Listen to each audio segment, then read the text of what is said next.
obi eloko esala nga pasi ekamusa nga etiaka motema na ngai moto to malili ezalaki koyoka bato mibale bazalaki mwasi na mobali bazalaki na relation babota ebana et puis bakabwani po esimbi te bakabwani mais la plupart bango nyonso te mais ba plupart ya ba tonton omona tiki mwasi na bana to na mwana mais akipaka bana wana te donc lokola akabwanaki na mama donc akabwani pe na bana donc lokola divorcé na mama divorcé pe na bana bosala yango ndeni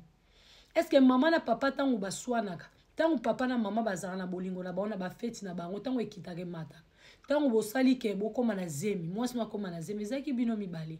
lelo mwasi wana boti bokomi ko vivre ti esimbi te bokabwani otikeli ebana ata kopesa bombo opesa te ba basket ebeba nini ekomela bango yo kipa te posi okoma na engagement no kote mususu donc lokwa na kabwani na mwasi na kabwani pe na bana poni bosala bon et puis bana na mko bakola nde nzambe pa lingaka kopambola bana oyo ba parents ba delesa mpapa atika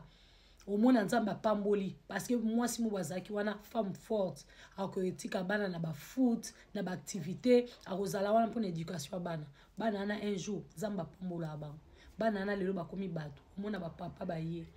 oh moi je suis ton papa moi je suis ton père honore ton père honore ton père biso za ba africain soki osali buzoba na ko modire yo ah nzamba za juste nzamba za juste o modire yete aza mwana yo boti mo modire yete parce que osala ki responsabilité ya parenté ya ki papa osala yete otikela yi muntu mo boy otikela yi mwasi mo boy otikela ki mwasi mo bazwa ki su mobali moko boy nde bakoliseli o mwana il faut kozala vraiment na minimum ya respect na ba raté ba papa bosala yango ndeni ba tonton o basala bongo boza ba un bon tonton te botikeli basi bana na bino boke ba tonton musuku bazala soki esimbi te na mwasi na ye esika kei akesa vie na mais pension alimentaire et que bakenda kupa juge te ye moko atindela bana quelque chose pas bien baza bana ngato kabwe na mama mena bango te bana na ba okola faut ba yeba ke papa na bango azaki responsable même si ba kabwe na mama na bango. Mais ce que bino ba papa bongo o botika bana bino tant moi ça ko mema on pas juge po ba katelo okomi ko panze sango ke moi si mabe ba petite mabe basi a poto basi mabe po amemanga na pas juge mais ce qui to mema ki o pas juste est-ce que ngoko banda ko s'occuper na bana si moi ça comme na niveau mais pas juste c'est parce que tu t'occupes pas de tes enfants au mona boye moi ça na comme na mobali mo boye akomo ko selo bana mona komo tchesu mobali wana panzili ko au juste bozana posani et sa relation soki boyo kante bokabwani s'occupe-toi de tes enfants papa tikala toujours un bon papa pour tes enfants